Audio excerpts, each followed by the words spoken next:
Shut up and sit down.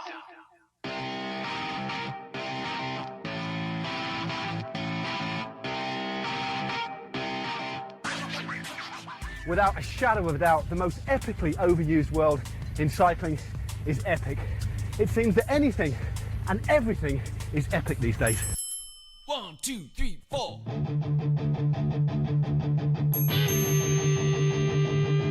I like to ride my bike. I'd like to introduce you to a podcast with a lot of charm, talent, and wit. Unfortunately, I don't have that option, so instead, you are listening to the Dialed Podcast with Matt Legrand, Evan Price, Lance Hepler, and Jake Von During. Tip of the day, a journey of 1,000 miles begins with a single step. That said, you know what you've got to do, so go get her done. I got fancy little streamers coming out of my handlebars. I got carts in my spokes that make sounds as it flies the cars. I got lights all around and reflectors in the back. I basket on the front that are really useful rack. But I hate cyclists, bike riders, people who ride bicycles. Does someone need a hug?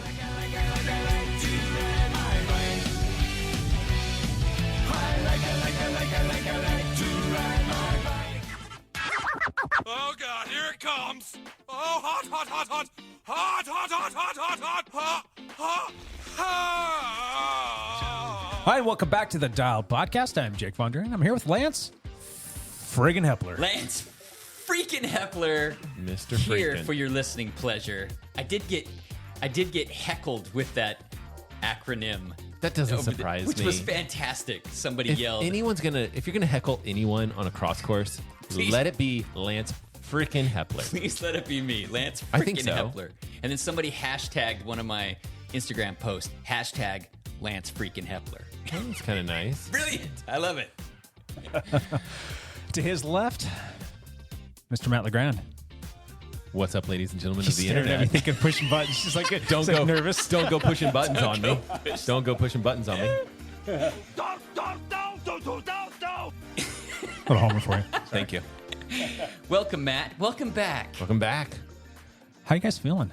Matt, more importantly, how are you feeling? Tired. It's been a kind exhausted. of a whirlwind I feel last like 3 or 4 days I think for I've you. gotten like 6 hour. I don't know. No, I've done a little more than that. The past like 3 or 4 days, I've probably gotten it almost into the double digits of sleep. Oh my God. But most of Jeez. the nights are like 2-3 hours of sleep. And then I got home and I was like, I'm gonna sleep so much tonight, and I didn't sleep that well last night. I was like, what the heck? Matt, I slept 9 hours last night. Okay, that's good. I'm happy for you. It's not. I'm not the jealous type. I'm happy for you. You shouldn't be jealous because we'll get there, but my back went out yesterday and I didn't leave the bed for like 12 hours.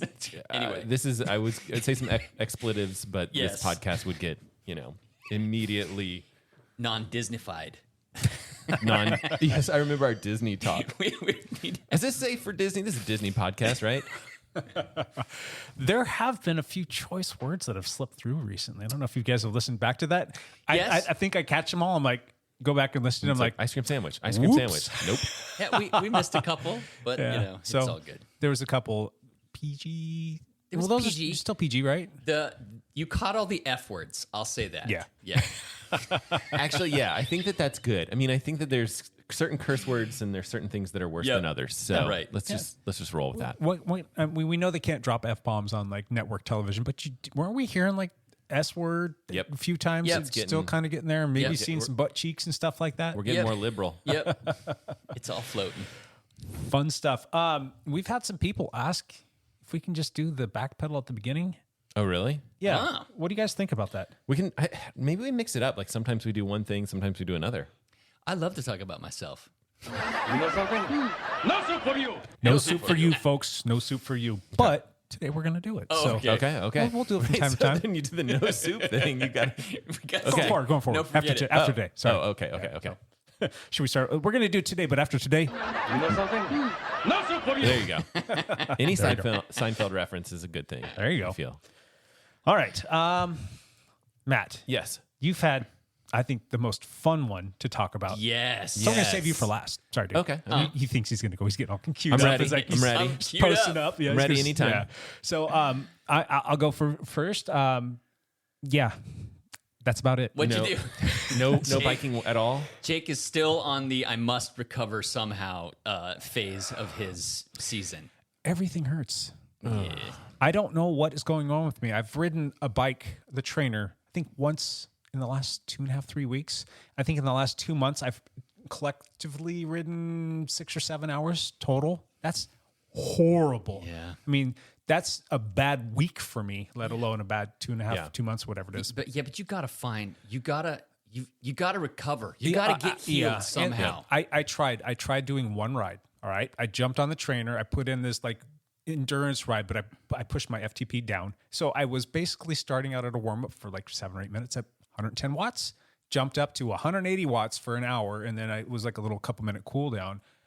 I almost got off after 10 minutes. It was ridiculous. It was just, my whole leg is just problematic. It's like, why is it feeling like it's cramping? Why is it biting? Why is it like got this wave of tightness? Why is it swelling up? There's all of these things. And so it was a test before I went back in to see the PT and the acupuncturist. And they both told me like, yeah, you probably should just like hold off and press pause on that. So I've been doing 5, 6, 7 hours a week sometimes of physical therapy, Pilates, massage therapy, acupuncture, all those things. And then that's not to mention like the stuff that I'm doing, stretching and foam rolling, and it's still a problem. And I'm getting really frustrated with it. But I do have my ortho appointment finally. Took forever to get in to see these guys next week, and that will be the next step to getting an MRI to find out what in the world is going on.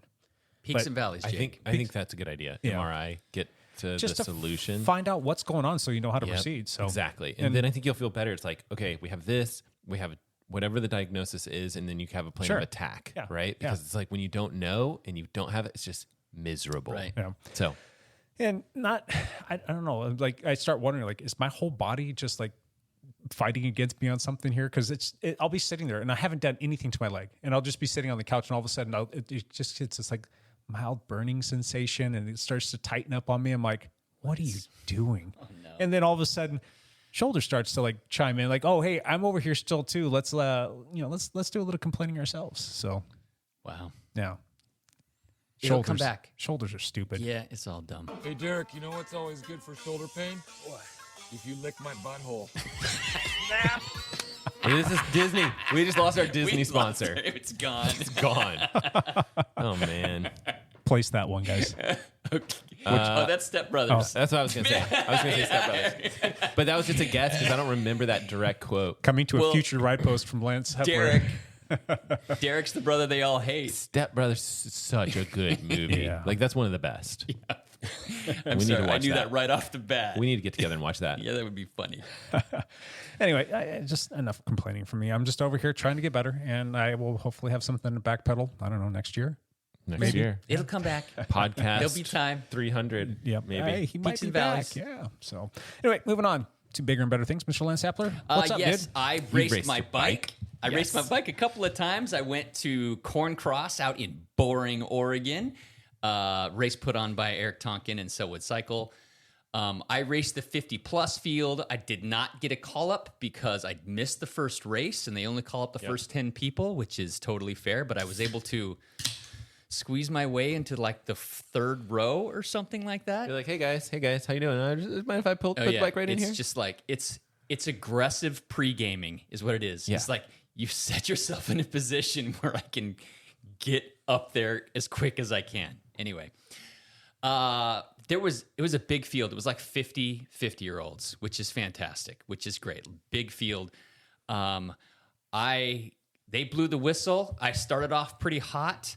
Halfway through the first lap. Normal. Yeah. Oh, this is all normal. But you're going to hear the same story from me 10 times this year. You know what's funny is like we could easily just grab a clip from a previous thing. Backpedal for Lance. Yeah, I raced a lot. Went really hard. Started fast. And then I faded. It's exactly It's exactly what happened. So I ended up taking the lead in the first lap and I led for like a lap and a half or something That's like good. that, which was great. A couple of guys were in the field that I've never beat, Rick Metz and Jim McCaffrey. They're both really strong 50-year-olds. I've never beat them. I've only beat McCaffrey on a mountain bike because I'm better at mountain biking than I am at cyclocross, so go figure. But what happened was me and Rick Metz ended up getting away. Cool. I'm following Rick Metz's wheel, and he flatted right in front of me, and I saw the sealant go spray, and I'm like, oh, and I'm like, Rick, did you just flatten? He's like, yes, and I was like inside going, yes. So you're like, sorry, bro. Oh man, I'm so sorry. You're only 400 meters from the pit or something like that. So it was like a 6-lap race. I went as hard as I could for the rest of it. There was a great corn maze that led into a sunflower field maze that went through a berry patch maze. The course was fantastic. It was really cool. Better than years past? It wasn't as much. There wasn't as long of a climb this year. So for me, that was better. And the conditions overall were better, right? They've had some questionable conditions over the years because that race has been around forever. It's been around for 10 years. There was no mud. There was no. It was it was hard conditions actually, which is not good for you actually. No, like firm conditions. No. That's what I thought you meant. I thought you meant that. Yeah. No, I mean usually sloppy is better for you. I do better when it's sloppy. That's what I meant. It's not as fun, but I'm more competitive. Right. That's what she said. Anyway. That's what she said. That's what she said. Okay, so the firm conditions were very good. So what ended up happening was McCaffrey caught me like on the 5th of 6 laps, and he kind of went around me. And did you flip him off? Flip him the bird? I tried to block him. No, I didn't try to block him. I love these guys. They're great guys. Everybody's fair. We're all just having fun, racing hard. And I thought, okay, I'm just going to hold on for second. And then freaking Rick Metz was catching me. Yeah. On the last lap, he was putting 20 seconds a lap into me because I'm doing my usual fade, late race fade, and he was just like drilling it. And but I was able to hold him off. So nice. I held him off by like 8 seconds. Ooh. Good job. So I ended up second place. Nice. In my first race. Is that one of the field. best you've done in that particular race? Yes. Right. Yes. So that was fantastic. It was great. You're fit right now. I am pretty if fit we're right honest now. with ourselves. Yeah, legs are feeling great. Good. And you raced again. So then Tuesday night was the first Portland Trophy Cup. Okay. And the 50-plus field was gigantic. How big? There was another 50 people. 50 50-year-olds. On a Tuesday night. On a Tuesday night. Wow. And we started first, and then Dylan Wiggins in his field, the Cat 3-4 35-plus field, that had like 60 people in it. Oof. It was huge. He posted a video, and I haven't watched it yet. Yeah, I think he just posted it today. Was that the Netflix thing? No, never mind. Maybe I'm speaking out. No, there. not yet. Maybe he let me preview something that I wasn't supposed to talk about yet. This is something different. It was a race video from Portland Trophy Cup Tuesday night. But oh my gosh, there were like 4 other faster guys in this Tuesday night race than were there on the weekend race. And so they blew the whistle, and 5 of us ended up riding wheel to wheel for 4 laps. Like nobody got away, all 5 of us together. What, and with the visibility, was it decent, right? Like, because I know it gets dark. The 50-plus race is at 5:50 p.m., so we don't need lights. Nice. Yeah, we don't need lights for the 50-plus race. So I think that's why a lot of the 50-plus racers come and do it, because it's not dark and it's a little bit easier. And at your advanced age, the eyes. The eyes start to go. They don't work out. And what time's bedtime? Like 6:30. That's right. I was in bed last night by 8 o'clock. You know, you've had your dinner at 3 o'clock in the afternoon, so you're ready for bedtime. So it was kind of a dirt crit course. It was not a lot of technical stuff and a lot of like longer stretches, but I was able to stay with these guys for 4 laps. Unfortunately, it was a 6-lap race. So I absolutely crushed that 4th lap. So eventually I just couldn't hold on after 4 laps. And this is like, these are fast guys. And then my back started to give me trouble during this race. There were 2 sets of barriers. I realized that barriers are not good for me. I need to learn how to bunny hop the barriers, because that's going to end very poorly. Yes, it will probably end very poorly. But I need to try to hang on with that. So I ended up 8th that night. So not only did I lose the front 4 guys, but 3 other guys passed me because I just kind of couldn't hang with it. So it was pretty crazy.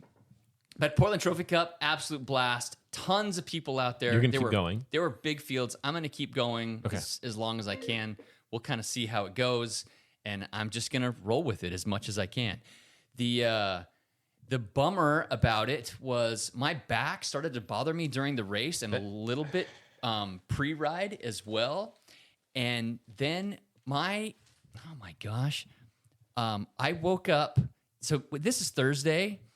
This is Thursday morning that we're recording this, Thursday afternoon. Right. Yeah, it's an unusual recording date for us.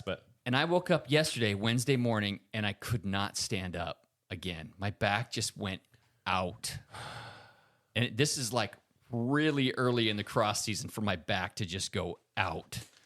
And so that's scaring me a little bit. Yeah, me too, a little bit. I spent a good portion of the day in bed yesterday or on the couch. I couldn't move a whole lot, so it was a bit of a rough go for me. Why did that happen?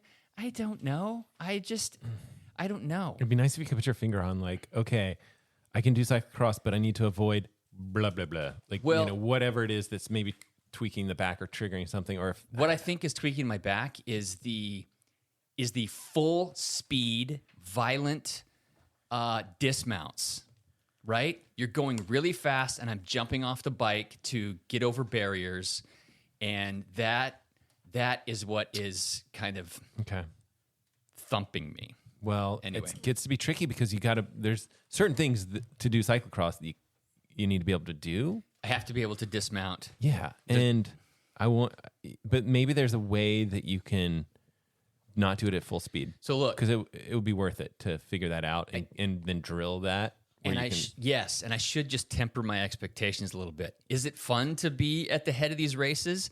It's a blast. Right. I want to compete with all these guys. Man, if we have races like this every Tuesday night where there's 5 or 6 of us any given night could win that race, that is fantastic. It's not like one guy 30 seconds or a minute off the front. It's like, okay, this is racing. It's a race, yeah. It's a race. There's 6 of us, and we're all like, okay, we're just battling. We're all battling. I mean, we traded leads, for the first 4 laps, and it wasn't because people were letting people around. Anybody have any teammates involved in that? No. So it's all just mono, heads up kind of thing. Yeah, just all heads up racing. So I think you should look at figuring out a way to soft dismount, like careful soft dismount. I should need to do that better. Bunny hop. That's what I said. I just need to learn how to bunny hop. If I don't get off my bike, it's only gonna. But here's the thing: I bet you, if you came to a point where you hit a climb that everyone has to dismount, I bet you that because of the angle of everything, I bet you it would be a softer dismount. I bet you it wouldn't bother you at all. There was at Trophy Cup there were uphill barriers that you really had to dismount, and they weren't as violent of a dismount as the other. So places. you think maybe it's the coming off fast and because at Corn Cross, there were 2 short barriers, but I was going 20 miles an hour into them, and that is a fast Are you doing any dismount. Core training these days? No. Yeah, maybe you need to look into a little of that too. Well, every time I start core training, I just keep it simple. I don't leave the couch for 3 days because my back gives out. I'm a mess. Listen, I'm just a mess. I realize that I'm a mess. I feel like the 3 of us are falling apart. We're the whole podcast. We could rename the podcast. Old broken guys? Old guys that fall apart at the snap of a finger. That would relate. People would relate to that. I think that's possible. There'd be a lot of relation. Yep. Fun. Anyway, that's it. Enough of me. Jeez, I talked a lot. So you're feeling okay now? For some odd reason, I it's feel better snapping today, back. And it's probably because of the adrenaline rush I get when I get on the podcast. When I see you two guys. Yes. Are you taking a couple days off of biking? What's the plan? No. Okay. I'm gonna do my VO2 sets today, and then I'm racing Saturday and Sunday. Oh, don't overdo it. Too late. The plan is already to overdo it. Try to soft dismount. Yeah, we'll see what happens. Okay. Sweet.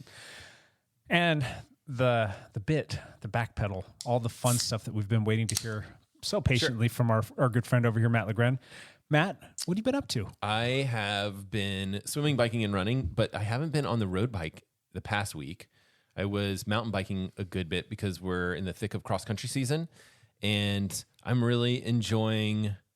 They go for their long run, and I get like an hour of mountain biking in, and Fantastic. It's fantastic. Yeah, and I see the kids, so that's always good. And I can keep water on there, so if they really need water, I can let them try to do it waterfall style, like snag some water. Waterfall style. You know what I'm talking about? Like I know exactly what you're talking about. I'm really scared of COVID right now. I saw somebody not too long ago refer to it as waterfall style. I'm like, why do you call it that? I've heard other people say it up here too. I guess don't it's know more why of like I a call it. Southern California thing. What do you guys call it? Nothing. Have you ever heard of a different term for that? You? I haven't. No. A birdie? A birdie drink? No. A birdie drink? That's what I was raised. That's what I was told in That's Southern what California. football players do, right? it's you a- walk up next to the water bottle lady, and she squirts water in your mouth. Yeah, it's a birdie drink. And here, everywhere else they call it a waterfall. But it was just more of like a Southern California thing. Like we were raised and we were told that was called a birdie drink. So it was a birdie. Never heard that. No? That's funny. Interesting. Yeah. Well, I mean, the whole thing is like, I think COVID's making not a comeback. It's always been around, but at the same time, it's like It's going to have peaks and valleys. Yeah. I think we're seeing higher numbers right now, and the new vaccine is not quite out yet. But by the time this video goes live, I mean, like it's coming soon. There's a new vaccine that's going to be better, maybe. Who knows? And people don't want to hear about vaccines or COVID. They're done with that. So yeah. So I'm just trying to be careful. Good. Hand sanitize, all the things. Maybe it's just a little paranoia. But I did travel. Speaking of trying not to get sick right before travel and trying not to get sick before the next cross-country meet and all the things. But I traveled to Cupertino. I only brought running shoes. So no biking, no swimming. Actually, I did bring swim stuff that I never used because I was meeting with like Apple stuff, and I really wanted to talk to Apple about like some of their swimming options.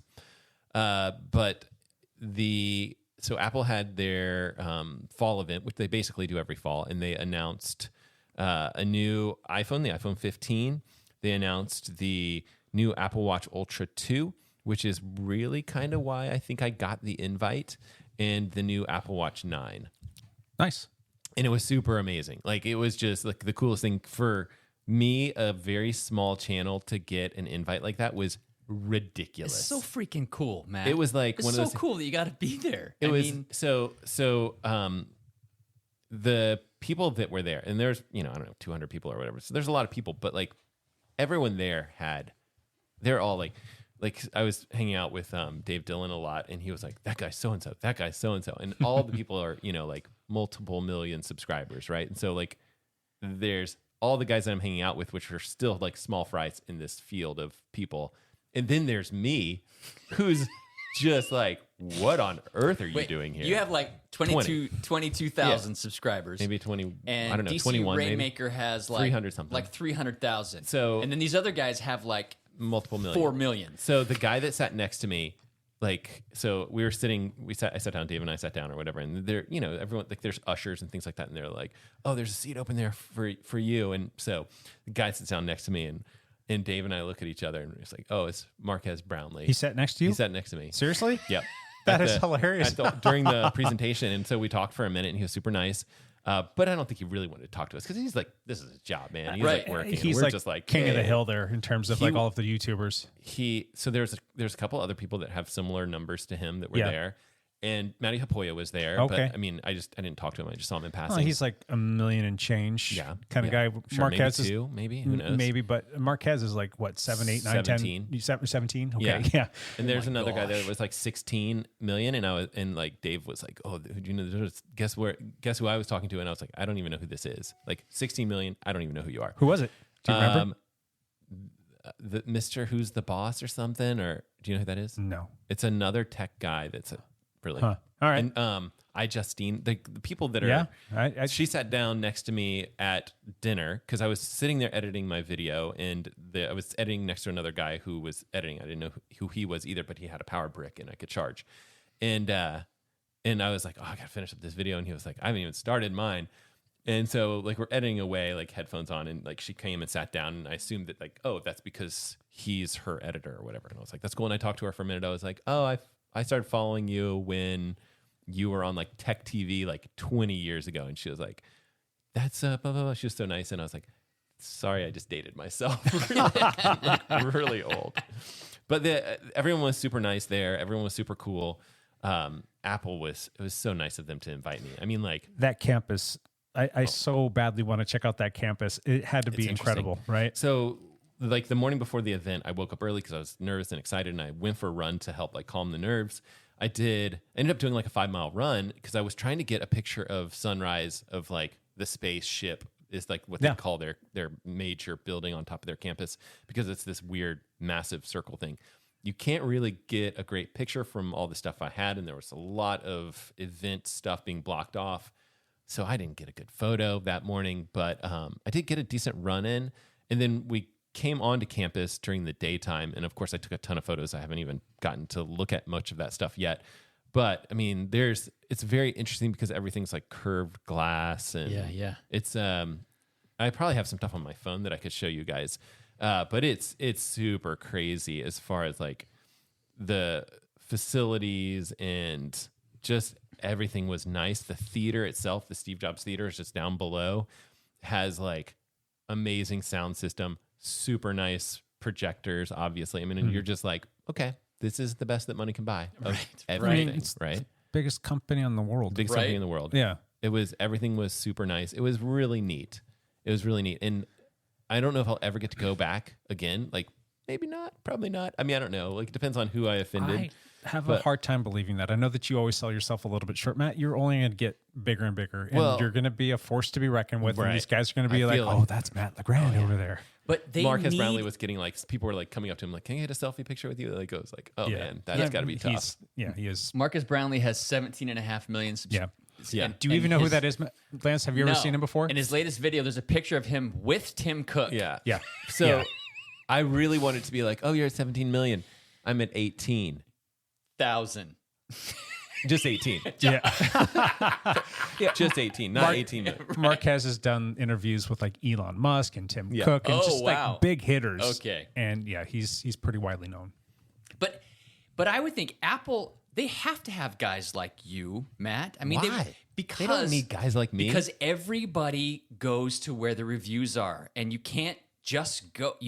YouTube is where you watch reviews on any type of product, right? And you get honest answers from certain people, right? Well, yes, you don't have a crap ton of subscribers, but you're in a very niche market right now, but you're starting to branch out. You're starting to do more stuff with a little bit more tech-related stuff, like the watches. And I wouldn't be surprised to see you do like an iPhone review. I know, I thought about that. That is going to push you into a different stratosphere. When you're doing, don't take this the wrong way, but when you're doing swim goggles, there's a very, very, very small market of people that are going to go to YouTube to watch videos about swim goggles, which is great. You're 100% correct. But, and then like you've started to expand out though. You're starting to like delve into like the world of like, bike computers and smart trainers and, Apple watches and this tech stuff. And people love it. And your videos, Matt, like none of these people hold a candle to you with your video production. They're just not there. So that's what I told Marquez Brownlee. You can't hold a candle to me. Watch this opening. Apple has seen your stuff and they respect what you're doing. They respect the game of Matt LeGrand. I do know that they like my videos. Mm-hmm. I wouldn't have gotten invited otherwise, and I've heard through roundabout stuff that they're like, "Oh yeah, we like that. We liked his video." Blah blah blah. It was so it's really flattering to hear that. Fantastic. For sure. I still, if I don't ever get invited back, I'm still super thankful that I got to do this trip. That's pretty cool and stuff. got to do this stuff. Yeah. And the best part was by far hanging out with like DC Rainmaker, Des Fit, Chase the Summit. Like these buddies, guys are like, I've chatted with them online for a long time. We've never met in person. And so that was easily the best part. And then you got to hang out with these guys all weekend. Stayed in the same hotel. Stayed up late every night. Ate meals together. Went for a run together. They drove me around because I didn't rent a car. They just drove me around the whole time. Fantastic. So nice. I freaking love that. They're Matt. so nice. Yeah. Lance, what do you think? Jij bent een klootzak. Should we tell Matt what that means? I'm sure it's Dutch. I hope it's Dutch. It's really nice. Jij bent een so I'll just use klootzak. that when I go to Amsterdam. Yeah. I am thinking about going to Amsterdam in the That's You should use that every time when you talk to somebody. I'll study this clip. Say ready. We'll just do it one more time. Okay. Jij bent een klootzak. Okay. I didn't klitten cloak suck. It sounds clean. It means you're an asshole. I gotta know that. That's something you I gotta have to know that. Yeah. But so the last night that we were there, we took forever to get dinner or whatever going, and then we stayed up late and we played this game that I made. Did I tell you I was gonna make this? Try to make this happen? Okay, so this is an idea that I had, and so I wrote down like a ton of ideas. I was like, got these creators, and I want to circle up some content about this, right? And so I was like, here's one thing that I want to do. And so I pretty quickly put this together because it was like I was going to fly out that day, and I was like, I got to just, if I'm going to do this, I need to like put this piece of it together. And it's a game called Guess That GPS Watch. So it's a whole bunch of macro shots of GPS watches. And I'm making a video. You'll see it whenever I get it finished, hopefully soon, because I kind of want to get that out.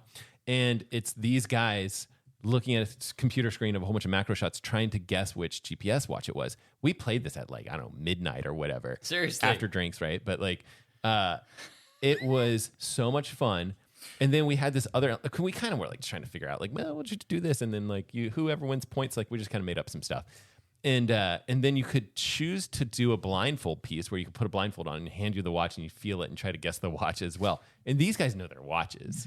They know their watches. It was pretty fun. It was pretty funny. But like I think that was like, I was worried like either the macro shots would be too hard or too easy. And so I think some of them were easy and some of them were too hard. But for the most part, I think it was kind of the right balance. So I'll put that out and people can play along with us basically. I love that. Yeah. So be on the lookout for that video. That's a good We idea. did that the last night and it was hilarious. It was fun. It was hilarious. They were like, okay, it's so funny because you put these YouTubers together and Ray's like, yeah, let's do it outside. I'm like, okay, fine, wherever you want. I don't care.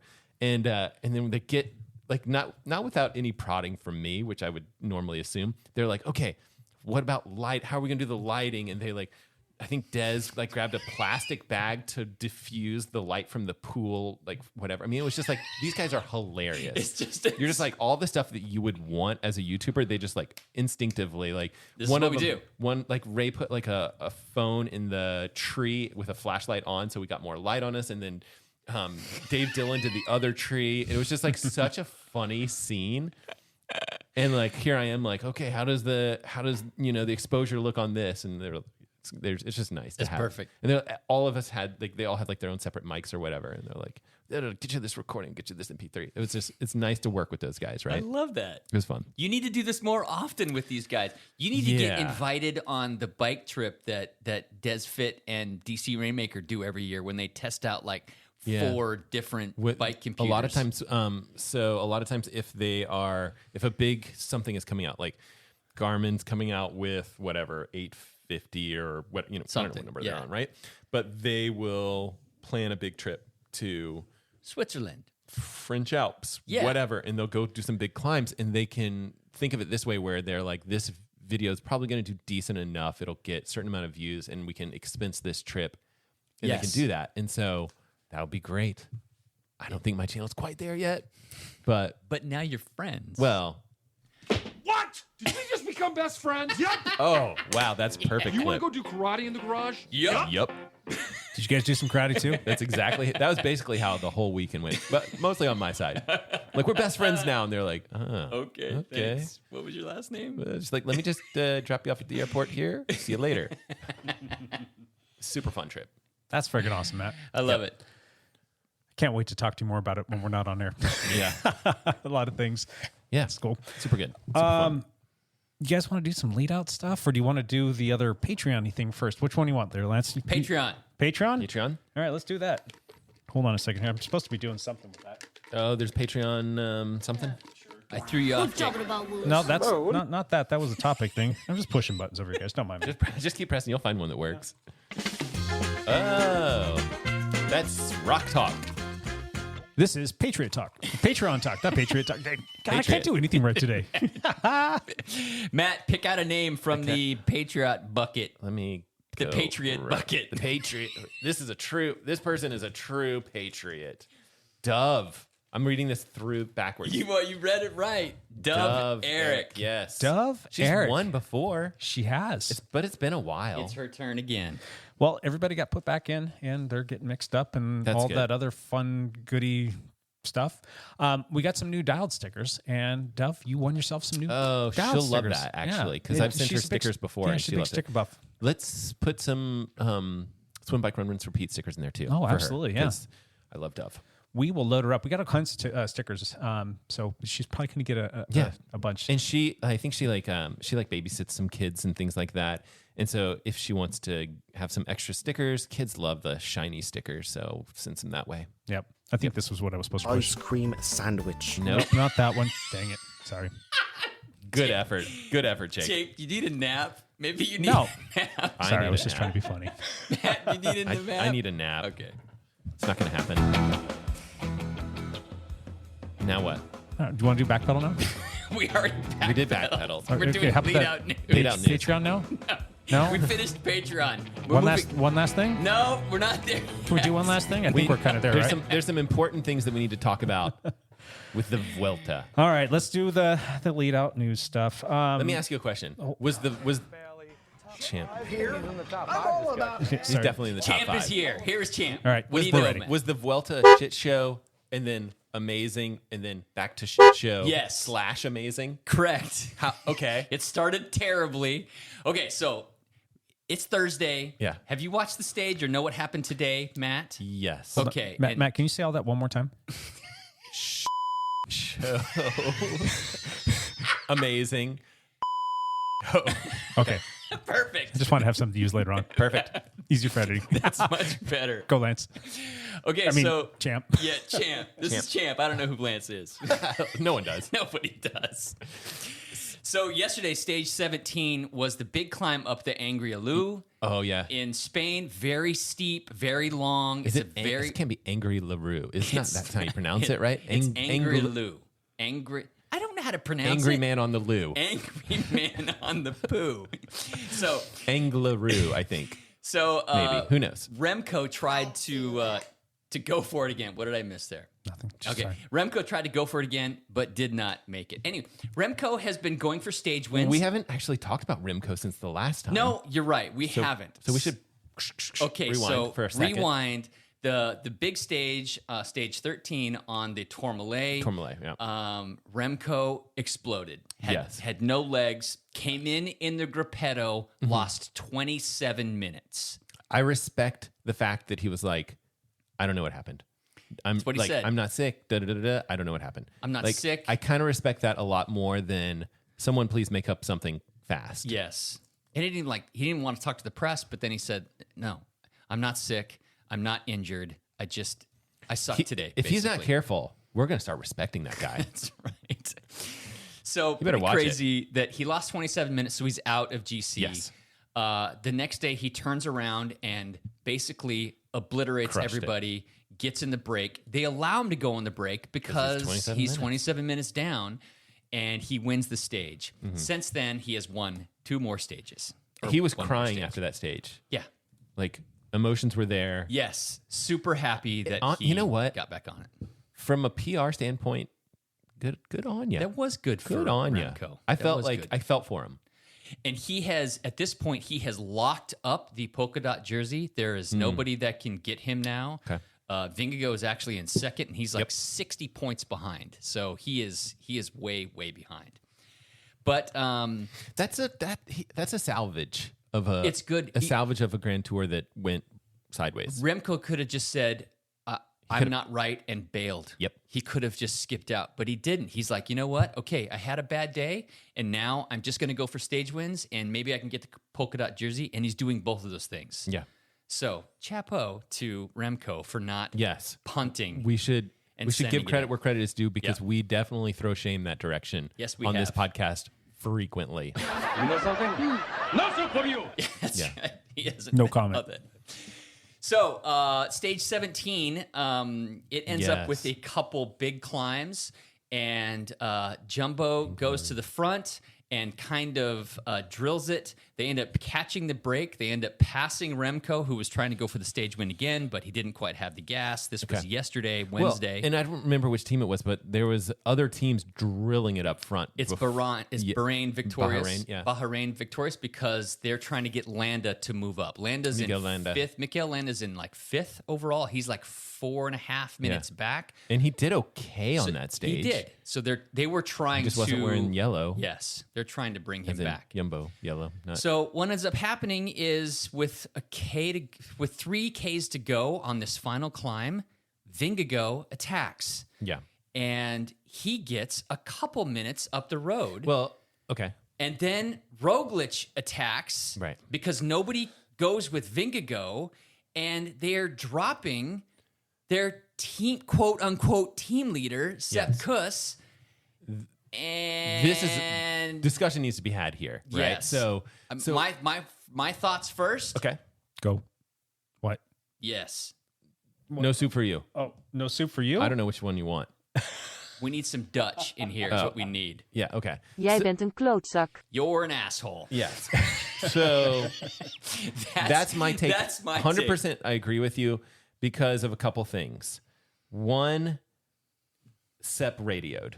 He hit the radio like, I'm dropping. So, but what we don't know, he did radio, and did he say, you guys go, I'm dropping, or did he say, I'm dropping, wait for me?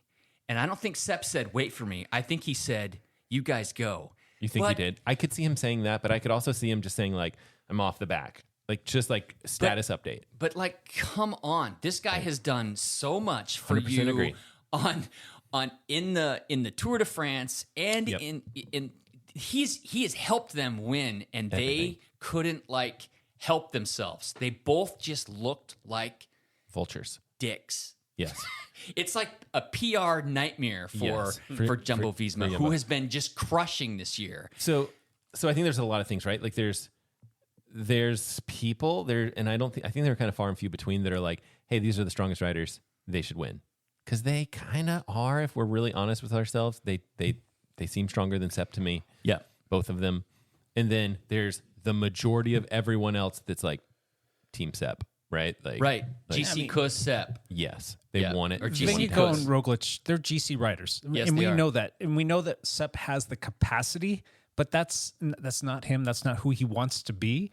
And you know that Jumbo, they're the biggest team in the world, the best team in the world, and arguably like one of the best teams ever. And we can talk about that too. Yep. And they know the numbers. They know their riders. And Sepp plays a very distinct role in that team as the super domestique.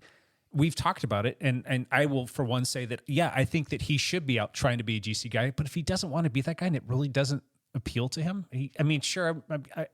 who doesn't want to win a Grand Tour? I mean, that's awesome, but he knows in his heart that like if it came down to a mano-a-mano race or him against those two guys are going to beat him. Yep. It's just, that's how it is. But it's interesting too, because now you have this PR problem for Jumbo where it's like, the world wants Sepp Kuss to win this. Yeah. I mean, yes, all the Americans do, but I think it's the world that wants to see it as well. Good guy that's helped everyone out the whole time, and now could be his turn. Even Geraint Thomas chimed in and said most of the peloton would like to see Sepp Kuss win. Yeah. I think he's done so much. He's been such a great, loyal guy. They want to see him win too. Yeah, I mean, it's something that will go down in history. He won the Vuelta. That's freaking awesome. But do you think there's a tiny bit inside of him that just says to himself, like, I know these guys are better than me, and they're giving this to me. Yes. I don't want somebody to give me something. I want to earn it. And he's kind of earned it by the work that he's done for him. But I don't think that that's the way that he sees it. So he's just like, He seems very genuine when he chats. Yes. And he seems very appreciative of humble those dude, guys. yeah. Correct, because he's a humble dude. Even that day when he lost minutes, or not, he lost seconds. He lost like another 25 seconds to Vingegaard. Yeah. And more time to Stage Roglic, 17, stage 17. And he Came across the line. He had to outsprint a guy at the line to get the final bonus seconds. Right. And as soon as he crossed the line, he went right over to the guy and said, "Look, I'm sorry that I had to sprint there at the end, but I had to get those Yes. bonus seconds. Otherwise, my teammate was going to get me. So, and he like immediately went over and apologized because that's the kind of guy Sepp Kuss is, right? He just like... It's very interesting to me. And I also think like had Jonas taken the jersey from him, I just don't think it would have like spun well. No, I think that would have been you can't spin that, and you can't hand it back over like without it being worse. Obviously. Yeah, I mean, it would be nice just to see those guys just work for him, and that's it. Just which be is- a domestic. Don't go after stuff. I mean, you're firmly entrenched in the top 3. Work for him for the rest of the race. But, I mean, so that brings us to today. Yeah. Okay, well, before we get there, Okay. I mean, one of the reasons that Vingegaard wanted to win was, he said, for their other fallen teammate, Van Duyck or something like that. Okay. They had a teammate who was driving a car, had some kind of heart condition, passed out, crashed the car in a coma in the hospital, induced coma, and it is one of Vingegaard's best friends on the team. And so he wanted to win for his best friend, was one of the reasons why. Win the stage. Yeah. That's great. So, it's also great. It was also Sepp Kuss's birthday on that same stage 17. Also, Sepp Kuss's birthday. happy birthday, Sepp. Happy birthday, Sepp. It was kind of funny. So, Jumbo Visma on their Twitter page, they posted this thing saying, "Hey, birthday? they like, hey, 1, 2, 3, in the stage for Jumbo Visma." And the world responded with, Jij bent een klootzak.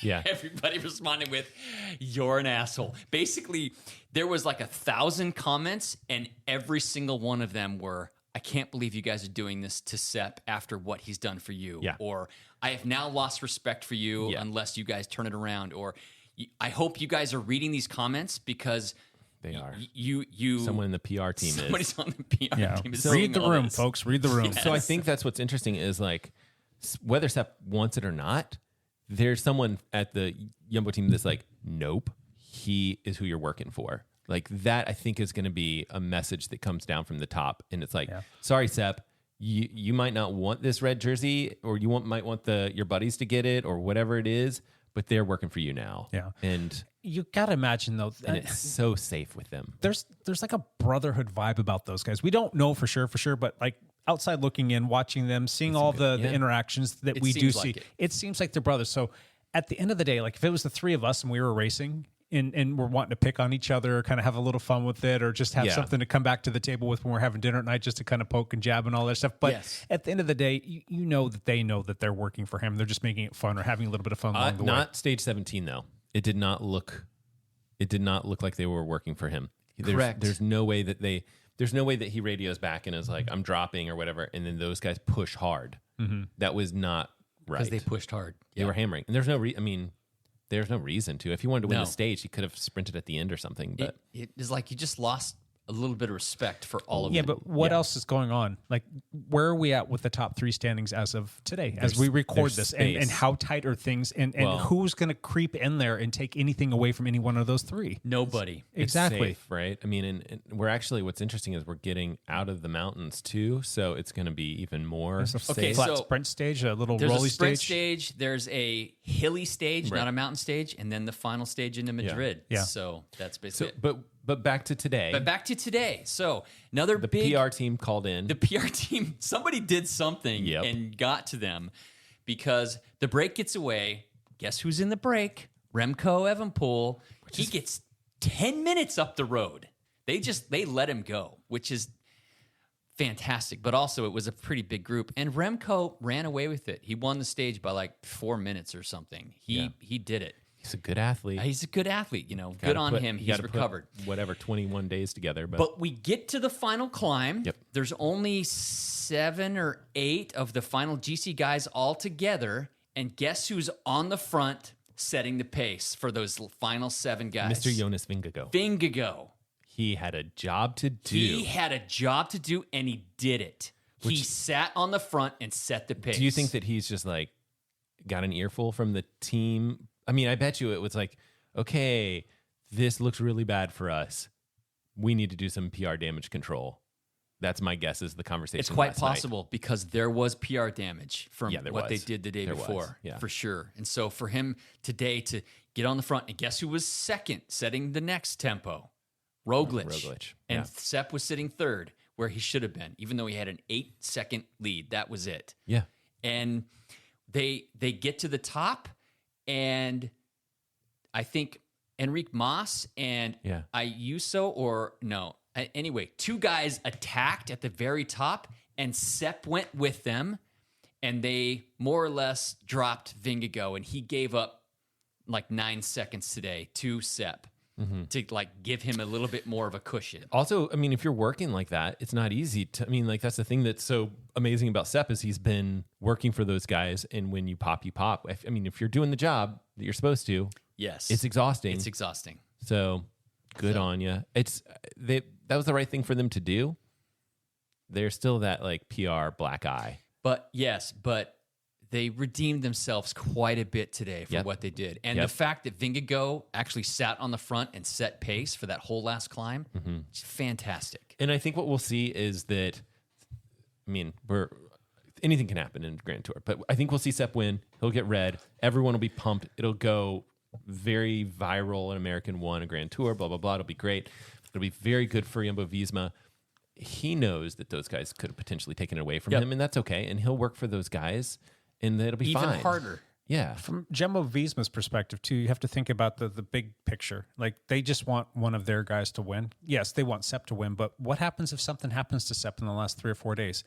Wakes up, COVID, positive, whatever. Correct. And now you've got another guy sitting there, you know, that's now going to take over and still has a massive cushion. So if he does put that time into him and they're that close, it's 6 of one, half dozen with another for Jumbo. They're happy about it because they've got somebody that's there to win it. So they're set up pretty now. And if something should happen to one of those guys, you've got another guy to step right in, and that's just a nice little insurance policy. You got two backups. Yes. It's so ridiculous. I mean, that very well could have been part of the game plan. Now, if that was my game plan, I would have probably said something just to kind of appease all of these people that are a little cranky with me. But anyway, I don't know. That's just my 2 cents. But just another perspective, another thing to look at there.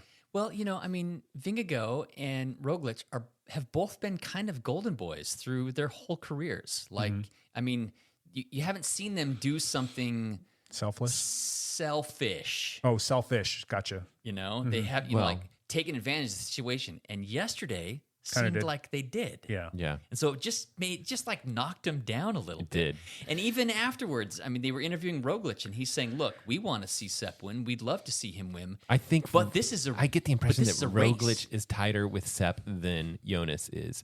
This is just like a 1,000,000-foot view of like the situation because I have no idea. But that's kind of what it looks like to me. It's like, oh, Roglic and Sepp are a little tighter than Jonas.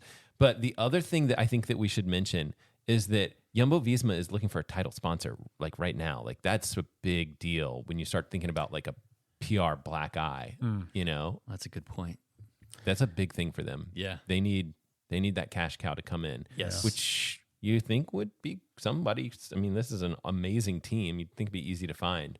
But you don't want the team that's like everyone hates all of a sudden because their leaders are jerks. Are they losing Jumbo-Visma because of the whole black eye that they had with their owner and some misconduct things that happened? I thought it was like a financial situation where they couldn't, like they needed to tighten up finances. Yeah. But I don't remember. Happens, I mean, it's been well established. I think all this. How much do you think it would take to be that? I think Dial could probably do it. That's what I'm saying. Yeah. Lance, got a few million? I don't know. Get us on the jersey. It's like a $30 million year. Hold on. Okay. Hold on. You got a few bucks to borrow? The budget's like $30 million. Yeah. Or $15 million. We're good. What? Matt's got $8. That's that's a $5 right there, guys. Don't go spending it all in one place, Jumbo. It's that Cupertino money over there, man. Yeah. Tim Cook came through. Yeah, Apple should pick up a cycling team. That would be funny. That would be hilarious. That would be funny. Apple. If no reason at all. That would be hilarious. But why everyone not? has like iPhones on the front of their bikes. Oh, they would still be able to win. You can get Quad Lock to jump on and get Rumi to jump in there as well. No, it's gonna be peak design because that's what Apple. You know, I think that's the one. Those two things kind of fit hand in glove. Those are nice designs, and that's a good looking case you got there, Mr. Legrand. Well, yeah, it's solid. It's good. I like it. Yeah, but yeah. So I think the finances is like serious, right? Because if they can't get a title sponsor, like there isn't money in sponsoring bike racing teams. There's just not. You know, you think so? I mean, Nobody lasts. Do they? Right. Do any of them last? No. They do this because they love the sport. They get a boost for like a year or two, and then they go, "Oh my gosh, we lost $4 million this year." Yeah, there's been some people that have stuck around, or some companies that have stuck around for a long time. You know, But there's some not of these a lot of companies them. like But 20, that's 30 Colombian million. company and a Colombian team. And So it's like a cellular company, right? Yeah. So yeah, Well, you know, Sky's a major news network, and they sponsored that team for how many years?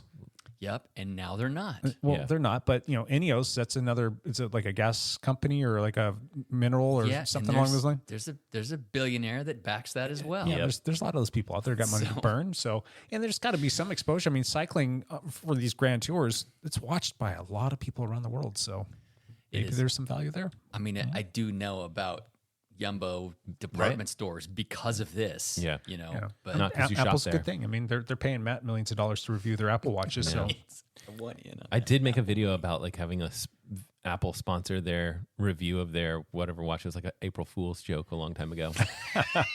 And I got in the video, I got a Did you get a cease and desist? I got a handwritten note from Tim Cook. Oh, It's like, and it was like, "Oh, Matt, thanks for the," and it had money in it. I remember this now. I do remember that. That was classic. Yeah.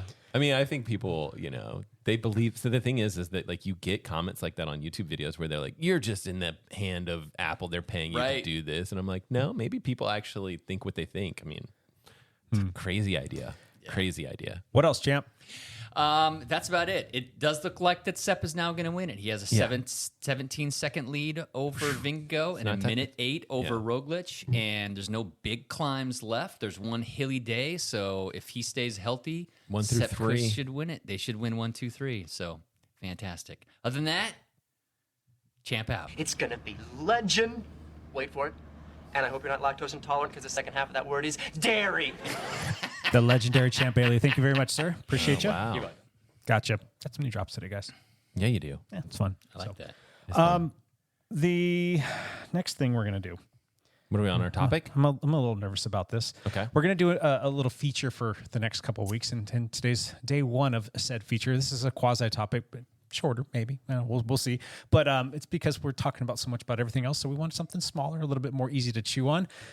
These guys are going to ask Jake anything. AMA style. We've never done one of these. me People do anything. this kind of crap all the time. So why not us? I got a question for you. And Ruh-roh.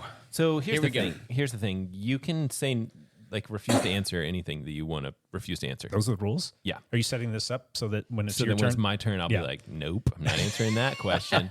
I'm saying that because I think that the people listening to this are a lot of people from this community and things Sure. like that. And sometimes I think it's better to keep information on your plans like close to the vest and see in case things change. But we'll give you the option to screw yourself over. Sure. The Dialed Cycling Lab. Yep. What's You happening? just stole my question. What's coming up? Are you? Obviously, people want to know this because me and Matt are both thinking this as well. Well, I want to know about like, are we expanding? Are we shrinking? Are we moving back to the garage? Do you need to my office space for my house? Yeah, we're Or- going to shut it down. It's just not working out. No, I'm just kidding. No, actually, it's going swimmingly. It's going quite well. Okay. We kind of outgrew our space, so we had this beautiful building or space that we moved into. Yeah. It was beautiful compared to things in the past. We've just been climbing these ladders and having a lot of fun with it. But it's been a great space for us. We've been there for almost 2 years now. It'll be 2 years in December. And when we first moved in, we had these grand plans of like, all right, here's the whole place. Here's how it's going to lay out. Here's how we're going to flow and yada, yada, yada.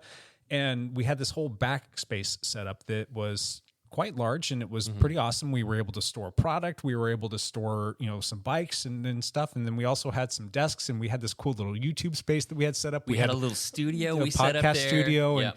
everything was like all fine and dandy. And then all of a sudden, like the world started finding out about us. And next thing you know, like at one point in time, granted, it's not a huge space by any means at all. It's about 1,500 square feet. Yeah. At one time we had, I think it was 3 bikes shy of 100 bikes in there. Whoa. Yeah. That's ridiculous. And then we had, all of the other stuff that we've got going on, and you're trying to carry more stuff based on what people's needs are. And we've been working hard on the website, and we're starting to get like, a pretty consistent flow of customers on a daily basis. And so we're trying to make sure that we've got stock and inventory for all of that. And we're trying to push out stuff. one thing leads to another, and the next thing you know, I'm looking around and they're going, I don't fit back here in all of these bikes. We need to reconfigure all of this stuff. And so I've spent a bunch of time just really optimizing the space. We've reorganized everything, made it look even nicer, and kind of ran through this past summer. I'm like, yeah, we still kind of don't fit in here all that well. So what's nice is the space that we're in. There's actually 2 empty suites next to us that have never been developed. They're big. They're big, right? They're big. It's, I think collectively it's about 2,200 square feet, if I'm not mistaken. So there's an additional 22 to the already that's already there. It's 15, correct? Well, and so you could just move over to that space. Well, we've looked at we've looked at a bunch of different scenarios. So we're in our suite, and there was another insurance company that was next to us. They actually just moved out not too long ago into a different space that worked better for them, and they've been there for like 15 years. So there's empty suite next to us that just moved out. There's us, and then there's 2 empty suites. There's not even a dividing wall between the 2 on the other side of us. They're raw. They're They've raw. never been built out. Yeah, so there's nothing in there. And so we kind of started looking at all of the different scenarios. And originally it was like, well, we kind of like the space that we're at. Maybe we could just work something out to take the one suite of the 2 next to us. And then there's like, well, then the insurance company moving out, maybe we could kind of combine the 2 spaces. And then started looking at everything like, you know what makes the most sense is for us just to move everything into the suites next door to us. And it's a big open concept. It's unfinished, so you can make it however you want. And that is what has made the most sense. And we've begun discussions with the property owners, and we're going to potentially be moving into the suite next to us. Will they potentially provide any build out? Yeah, usually when you do that kind of stuff, you get some what are called TIs or tenant improvements. So you get an allowance to do that to kind of keep your overhead low. And what's nice is that the things that we need to do to it to make it work for us, they're not terribly expensive. So it's a kind of a win-win for everybody. They get to develop some of their suites that will look nice. They get a tenant that will be in there for a good chunk of time that's been spot on with everything, and it's all going well. You occasionally you pay your rent. Occasionally, from time to time. Yeah.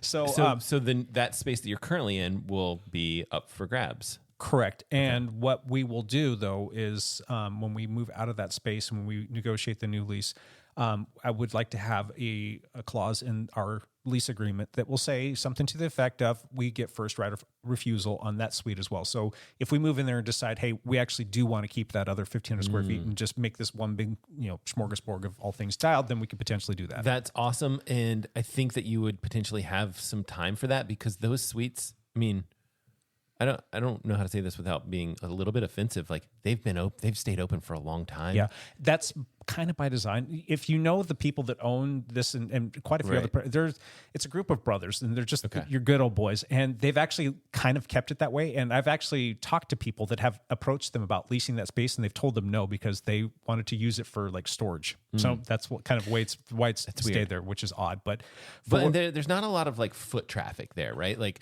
so you think about certain locations where it's, and this is I think interesting for your business type where you have, I mean, there's value of foot traffic coming through and, oh, I see a bike, maybe I'll go in there and purchase that bike, right? Yeah. And that's just not necessarily for this industry realistic. Yeah. Like you're a destination location. Like people are like, I'm going to the bike shop. I'm going here to be here. Yep. Not like I saw this and I just wandered in. Yeah. So we're not going to get that foot traffic. I mean, we generally, I don't think you want it. Exactly. Because you're going to get a lot of riffraff coming in there. Well, and shoplifting, that's a real thing. True. And if you're in an area where you're just getting a ton of people coming through, it's going to happen even more. And I just don't want to deal with that any more than we have to. It's been a bigger problem than we anticipated. Yeah. Really? Shoplifting. Yep. It's just, I mean, I've got a couple things. I mean, I know I've snagged a couple things. It's all on camera now. Well, I'm just thinking like if you had a place that had more foot traffic, which would be cool because there's lots of neat things about that. But like, you're just like, then you have someone on the floor that's their job to do that. And that's all they do. And it's busy. And those people are not really buying anything anyway. And so it's like, I just think that would be a mistake. Yeah. But I mean, obviously you look at all the locations and you see what. For where we're located, the ease to get to where we're at from Portland, it's pretty stinking easy. Yeah. I mean, you can be from where we're at to downtown Portland, no traffic, 20 minutes? 15, 18 minutes or something like that. There's negatives. I mean, if you think about selling like a big ticket item like a bike and you're right on the border, like the sales tax piece. That sucks. It's a serious. Yeah. So come on, Oregon, start charging sales tax. Yep. That would be one option. Yeah. But anyway, that is tough because there are some really big shops that we have to contend with that are just across the bridge, and they don't have to charge sales tax. Little 10% bonus. Yeah, they're getting hit in other ways, but it's not something that they have to present to their customers. So we, generally speaking, when people walk through the doors to purchase something, if it's over a certain dollar amount, we cover the tax just to make it worth their while. So they'll shop local and they'll stay here. All of our bikes that are not on sale, we immediately just deduct the sales tax so that they're good to go. Nice. I mean, it's a smaller margin for us, but that's a part of the location that we picked and where we're at. I have intentionally, for all of the years that we've done this whole dialed thing, have kept the operational cost extremely low so that we've got wiggle room to do that kind of stuff. And it works. It works. It's got to be tight, right? I mean, the bike industry is a fickle beast where you have ups and downs. And I actually think little things like an American winning Grand Tour can affect things like that. Yeah. So yeah, I mean, it's very interesting to me to see that industry in the struggles that it can go through, right? Like COVID was a tricky beast as well, where you have this massive demand, a huge boom. Yeah. And then you have the repercussions of that, of like, okay, now everyone has bikes and they don't want them. And so you've got the flooded used market. We have a flood of like bike inventory, not just in our shop, but in the bike industry as a whole. Yeah. Because everybody tried to catch up with COVID. But you know what? We got this little thing called bike consignment program that works pretty well for that. So that's awesome. And it's interesting because it's like, those are the bikes, but it kind of trickles to all the things within the industry, like all the components, all the things like bike trainers, bike, all these things. It's like, it affects all these little different avenues all the way down the line. Yeah. It's a pretty cool industry for sure, but it's tricky. It's definitely a difficult one. It is. I've been working kind of playing in this industry. I'm not going to say that this is work because it still to this day doesn't feel like work. And that's part of the reason why I chose it. But for 10 years, you kind of learn how to play the game a little bit, and you know like how things flow. You know where to seize opportunities, and you know when to when to hold them, and you know when to fold them, walk away, and you know when to run. That whole thing. You kind of pick up on all those little subtleties. And for this, like when I came into it, I'm like, I want to try something. I did something else for a lot of years. I worked in one particular industry for 20 years, and I owned my own business in said industry for 15 years. And you learn a lot of stuff and about business and all that other stuff. And at the beginning, it was something that I was super passionate about, but like it became a job to me. It became something like, I like this, but I don't love it. And, when things start to go that direction, it's like, all right, is this what I want to spend the rest of my life doing? And I made a decision, and that decision was no. And I also, during that time, actually was dabbling in this bike industry stuff. And it's just something that I'm like, I absolutely freaking love this. And I want to do something in the bike industry that could be both fun and it could be, something that can help provide a little bit of a living and help out around the house with my family. But I really, at the end of the day, wanted it to be something that I could give to the community and have it be something that I would want to be a part of, and have it be something that I would want to attach myself to, and that I knew that I could, help support friends and people and acquaintances in the whole cycling community, and give back in certain ways, and help kids out and get more people excited about bikes. And that was kind of like the driving force, the rudder for like a lot of decisions, what we've done, So it doesn't hurt that you have really, really good staff. Yeah, they're fantastic. You got really lucky. You got some good people there, man. Yeah. It's pretty awesome. Yeah. So it's maybe it's not luck, but man, you got some good stuff. We have like some discussions all the time, and we've got our own little like Slack channel that we use for our lab and whatnot. And I was kind of reflecting on some stuff, and I shared with them. I'm like, you guys, this like. I haven't talked to a lot of people about this stuff, but in my day, and Lance is probably in the same boat as well, I've actually employed over 100 people, and I've had as many as 38 people at one time that have worked for me. And, that's all fine and well, but in a lot of cases, that becomes a situation where you feel like, they're your children, and you're dealing with all their crap and their BS, or, maybe they're not even your children, but you're dealing with their issues. Their issues become your issues. And not one time have I had that feeling with the people that I have here. And I'm having more fun working with these people than any other combination of people that I've ever worked with the exception of when I wasn't the owner. It was me and a bunch of my buddies, and I told them this as well. We were working at a local family-owned pizza joint, and we would we would have way too much fun. I mean, we were getting paid to, sling pizzas and fly over town, driving deliveries and heckling each other and just having a blast. I mean, when you're working there with like 3 or 4 of your really good friends or even your best friends, I mean, those are pretty magical times. But in my professional career, the group of people that I am surrounded with that I get to do stuff with on a daily basis is phenomenal. Wouldn't change. Amazing. Yeah. Cool. I'm not on that list, clearly. I know, right? Jake, we used to be just like a BMC shop. It was really the only brand we carried for a long time. Sure. And now there's like several other brands that are incorporated. What are all those other brands? Oh, geez. Well, it was just BMC, then not too long after it, because we needed a cyclocross bike and we wanted to have just a little bit more to offer people, because BMC makes a fantastic bike, but they are kind of like a premium bike. It's like not everybody's going to want to be driving around a Porsche or Ferrari, you know, that kind of thing. So we did bring in Cannondale, which has a more diverse lineup of bikes. So we did bring on Cannondale, and they had cyclocross bikes. And so we kind of felt like at the time that we had the whole gamut covered. Pandemic hits, and all of a sudden you can't get bikes from anybody. Right. And it was really hard to get anything from Cannondale for years. Really couldn't get anything. So, you start kind of reaching out, you start doing your research, and pandemic settled down, and then all of a sudden, like, everybody wants to partner up with you because you've reached out to them, or they see what you're doing and all these other fun things. And there was a point in time where, like, all right, well, yeah, let's bring on a couple more options here, because I still like Cannondale a lot, but where are they headquartered? Cannondale. Oh, geez. Well, they Are got in bought California? out by bought out by Pong. Okay. So Okay. I think that's a European company or a Canadian company, but whatever it is. Anyway, so Cannondale liked them a lot. They're Connecticut. They're Connecticut now. Wilton, Connecticut. Maybe that's like the original But, location for. They started selling Cannondales at REI. Nothing against REI. I think it's a fantastic company. Yeah, but I don't it want to is. be competing with REI. So we still are connected with them. We can still get bikes with them. We still do from time to time bring in bikes. We just don't stock any. But we kind of looked at, like, what would be a good complementary brand to BMC that covers a wide spectrum of bikes, that has really good stuff across the boards. And so we brought on Scott Bicycles. So it was BMC and Scott for a while. And then there was another one that I had reached out to, and they finally got back to me, and I was very stoked to have the opportunity, and it was Santa Cruz. So we brought on Santa Cruz, but when you get Santa Cruz, you also have the option to bring on Cervelo. So we brought on Cervelo as well. Oh, really? And there's a couple other things out there too, like the MV bikes. Those are things that we're going to be carrying. And then the guys over at 3T want us to carry their bikes, and they're trying to push pretty hard to get us to. They do interesting stuff. They do, to bring some stuff in, and it's kind of like you don't see those bikes everywhere, and to have it here would be kind of unique. And that's like when we had the BMC. Like, nobody around here was riding BMCs when I first started riding, and it was a company that I always respected, and they had a great pro tour team, and they covered the full gamut of everything that we could potentially want. So yeah, it was just kind of cool to be able to, like, bring on all of these things. How are Santa Cruz and Cervelo connected? Are they owned by the same parent company? Yeah. Okay. Yep.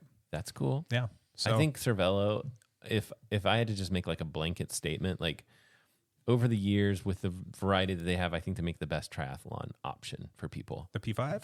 No, Or just the P bikes in general? Just that The whole TTs? series of bikes for people. I think they make a good product. I think they make a very nice bike. I think they have, like, good service plans. I think customer service seems okay, and it's just, like, all seems like, yep, this is a real, like, if someone was like, I'm going to buy a Cervelo, I'd be like, that's a good choice. Yeah. Yeah, and Cervelo's tough too, because they're freaking expensive. Like BMC is, they're kind of the Cadillac of bikes, and that's something that internally, I don't talk about this to too many people. I'm kind of struggling with. I've talked with Lance about this, but it's just like year over year, the prices have just greatly outpaced inflation. If you ask me, with certain bike manufacturers, BMC being one of them, and I still think it's a premium bike. I still think that they make some of the best bikes on the planet. But I mean, their top shelf TT bike. Have you seen the price tag on that thing? No, they just announced a new thing with, like, I know that they just announced Speed Machine. Yeah, you have no idea what that thing cost. Would you ever in a million years pay $23,000 for a bike? Me? No. It was like, that's great. I would struggle to pay that much for a car. Yeah, right. I mean, yeah, that's more money. Granted, that was a lot of years ago. I don't want to date myself, but that's more money than, like, my first 3 cars cost combined. Yeah. So, but I mean, they did develop it with the Red Bull Speed Labs F1 series. Remember all that stuff that they've been pushing. They've done a lot of cool stuff there, but I'm like, how do you justify $23,000 for a bike? I don't know. But in the same breath, I mean, someone, you've got your team machines, like usually it used to be like your top shelf, your most expensive bike was hitting that $10,000 mark, and now those things are creeping up in the $14,000 to $15,000 range. It's like, how do we justify that? Like, we're looking at frame sets that are strapped up with like your top shelf, Dura-Ace or your top shelf red stuff, and they've got the exact same frame as like 2, maybe 3 years ago, and the components really haven't changed, and nothing's really changed, but the bikes are like $3,000, $4,000, $5,000 more. I'm like, guys, what's going on here? Yeah. What is going on? But I don't know. To each their own. I completely agree with that. So I don't know. The things in the bike industry are a little out of touch. I don't like to say this. I don't want to see things like this happen. But like when you have market corrections and all of a sudden like the bike companies are like stuck with all of this extra stock and they're kind of having to like make these sweetheart deals to get people to buy bikes. Yeah. I kind of like seeing that because I think it's a little bit of a reality check when they were getting a little too ahead of themselves. But I don't know. That's just my sense. And I always want to look out for the best interests of the people that are in the community. That BMC, the partnership with, the F1 series thing, it's like, oh man, that was a deep, deep hole they dug. Because they'll be able to sell a couple of those. Yeah. But I mean, you gotta reach around and look around for the right dentist people that are into triathlon. And you're done with triathlon, so that's their whole customer base. Well, I was the whole demographic. Yeah, and now I'm out. you're switching to running. So BMC makes a pretty fantastic TT bike. They've got one looks good. They only offer 3 models right now. 3. Their entry. You can't really call it an entry thing, but their least expensive bike, $11,000. Yeah, no. Their middle of the road is like $16,000 or $17,000, with their top shelf being $23,000. It used to be that you could get a good TT bike for $2,000 or $3,000 bucks. Yeah. Used to be, and now, and if you get to 5, that's like those are supposed to be middle tier, like I don't know, good options, like with good components. I'll take or whatever, but that's makes me not even want to look at TT bikes because I do want a TT bike at some point. Yeah. Anyway, did I answer your question? Yes, it did. It's a lot. Yeah. Right. I think people would be interested in that for sure. Yeah. All right. Anything else, Matt? I'm sure. I feel like I had a couple more questions, but I got a question. No, I'm drawing a blank. Go ahead.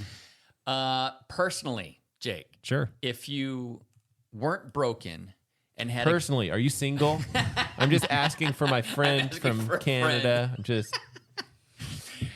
Okay, if you weren't broken and had a good 6-8 months of solid training, what are the races that you would really like to focus on or like to win? Triathlon, I think, is what. Did I answer for you? The Columbia River Triathlon. That's what we want. That's the one. All of them. You want to know why? Yeah. I am fast. To give you a reference point, I'm somewhere between a snake and a mongoose. Yes. And a panther. That's what. More Office references as well. It's perfect. Step Brothers and Office references. I feel like I kind of had my heyday in road bike racing, and there's only like a couple road races that I didn't win. Yeah. At various different levels and whatnot, but I'm my belly's kind of full there. I'm satisfied. I still love it, and I still love the team dynamic of it. And for road racing, if I can go out and do a road race and support a teammate, no joke, I'm going to get more joy out of supporting a teammate than I am going to be winning a race. And I'm not just saying that. That's the honest to God truth. So I mean, is there a road race that I want to win? Sure, I'd rather see somebody else win. So going back to like that question on a whole, gravel racing and mountain bike racing are something that I really desperately need to and want to get back to. I originally came from mountain bike racing. That used to be my jam. And I used to have a handle on something. It was MTB Jake or something. I don't remember. Yeah, what was that? That used to be my Instagram. Was it Instagram? Yeah. Is it still your Instagram? No. It's Dial Jake. No. Okay. So I'm not saying that I lost my identity as a mountain biker, but it's coming up on a year in November since I've had a mountain bike, and that eats at my soul a little bit. I'm dying a little bit inside because of that. So I want to get back, and there's all of these great mountain bike races that we have to listen to freaking Lance Hepperl over here come back and talk about, this and that and the other, and I won this one. I'm like, pretty cool. There's a lot of good races. I'm gonna have a mountain bike. I'm gonna get this stupid hip thing figured out. I'm gonna get my shoulder thing strengthened up, and I'm gonna go out there and give Lance a run for his money in the 50-year-old category because next year I turned 50, and I will be able to race next year as a 50-year-old against Lance Hepler. So, Man, you don't look a day over 74. There you go. Yep. If you see his X-rays, it's more like 84. yeah, it's up there. It's definitely up there. All right, quick question: any new camera stuff or fun things to talk about that way? Oh, geez. Is there anything that you would look in like? Oh, I wouldn't mind having a new gimbal, tripod, camera lens. I kind of want a new 360 camera. I love my Insta360 X2. Yeah. That thing is fantastic. That's what I have too, I think. I think you and I have the same one. They have a one nicer one that came out about a year ago, and I'm waiting for the generation after that. But I'm also waiting to see if, because I've seen some whispers that GoPro might come out with a Max 2. So I think a Max 2 like 360. Correct. I've heard rumors of something that could potentially come out, and I'm curious to see if they're going to be able to hold a candle to what Insta360 is doing in the 360 game right now. Because those cameras, they're a lot of fun. The resolution of them still is a little bit lacking. Exactly what I was going to say. Yeah. It's just, but you're absolutely right. They're a lot of fun. You can do some neat things with them that you can't do otherwise. Another one that I almost pulled the trigger on was that the Insta360 Go 2. That little guy with it comes. It's got out. Exactly. Okay, so those things, like, oh my gosh, I'm like, you could do so many fun things with those. Yep. You know, you've probably seen the guy that has his cat and he put it on his cat's collar and his cat went around like all day long and did all kinds of cat things and went down and edited the video. It was hilarious and it was so fun to watch. I'm like, you were left wanting more. I'm like, what's a cat going to do next? You know, like I could put that on my little dog, or I can put it on my kid, or just, you know, strap it to Lance and he not know it and follow Lance's exploits. But there is one thing that might be happening, maybe kind of working on some things behind the scenes about connecting with a company called Sony. I already got some ends there, and we're thinking about maybe trying to play in that sphere a little bit. But the problem is the margins aren't good. So I don't know if it's worth getting in there, but we could potentially do it without much overhead at all. It would just be getting product. But I don't know. I would love to be able to work with that stuff more. Yeah. I think that'd be fun.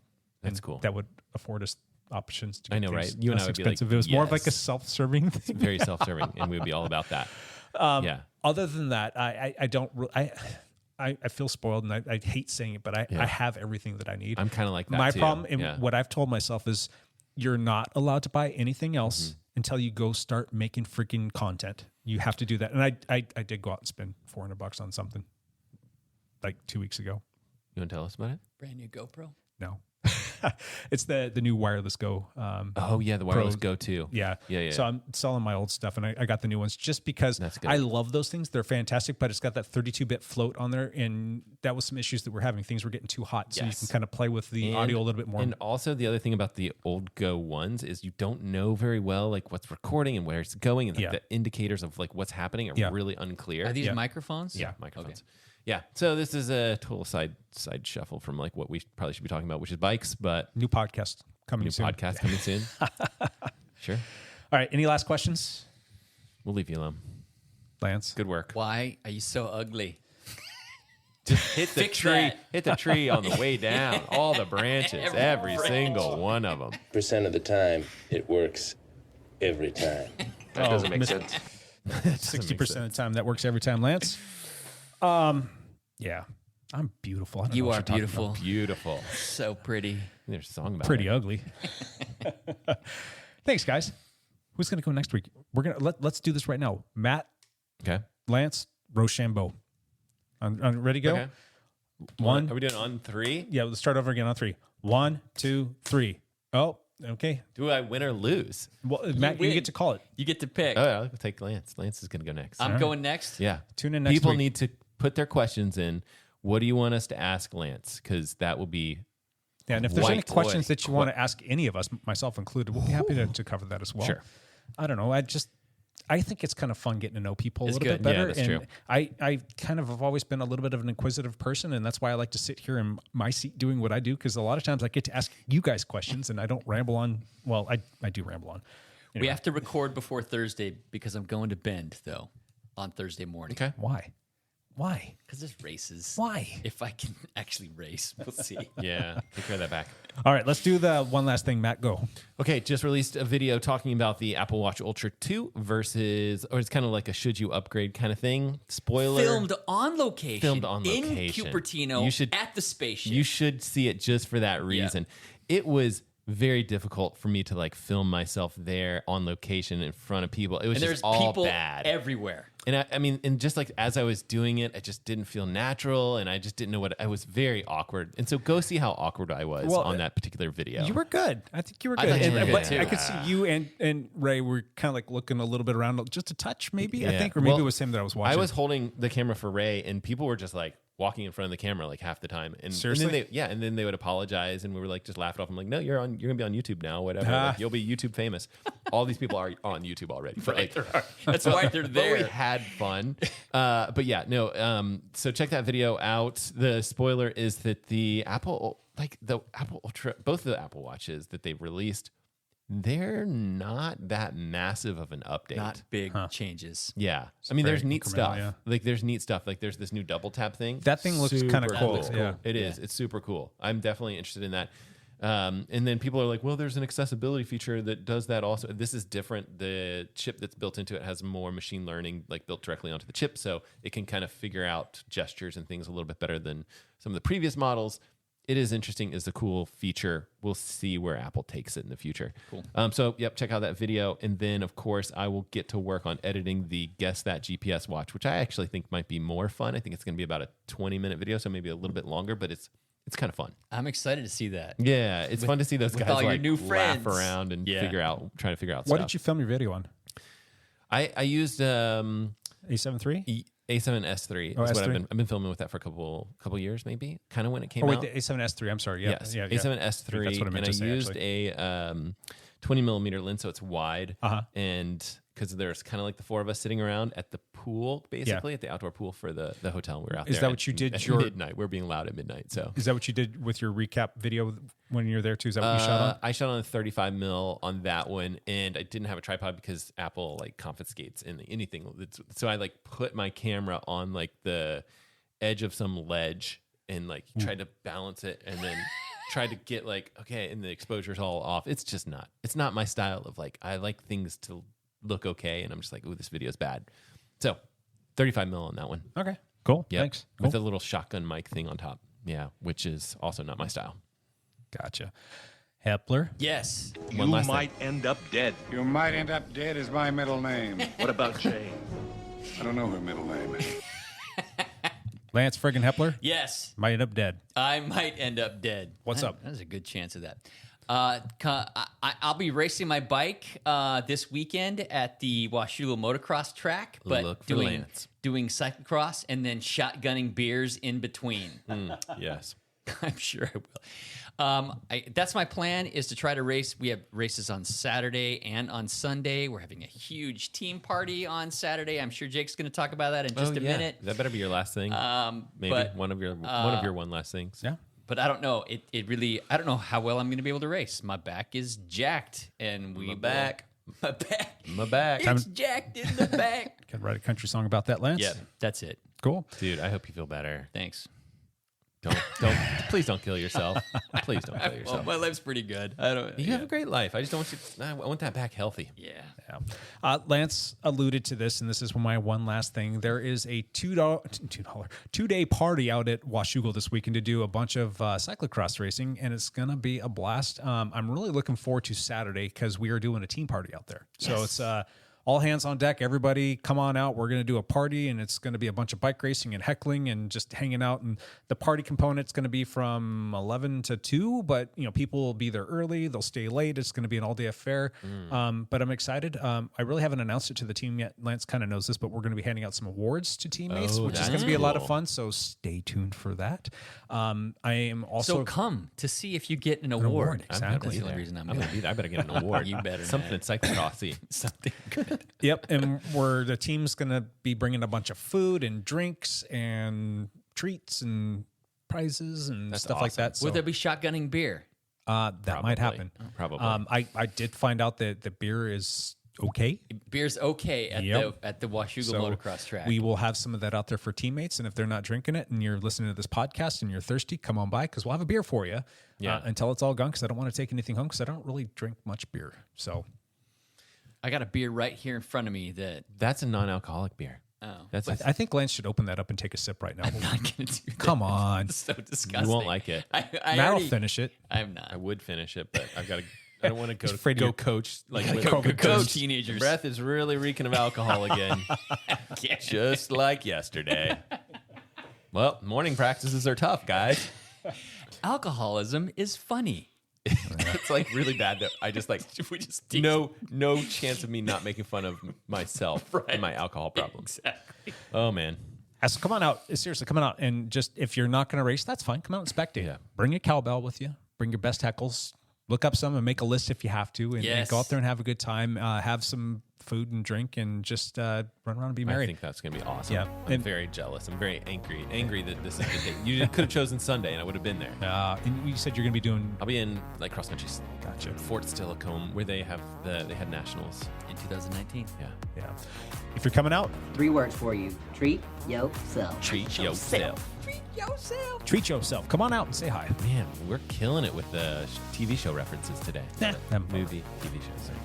That was Seinfeld last week. Smorgasbord this week. So. Yeah, it's good. Right on. All right, we will be back next week with another one of these. Thanks for listening, and until then, bye for now.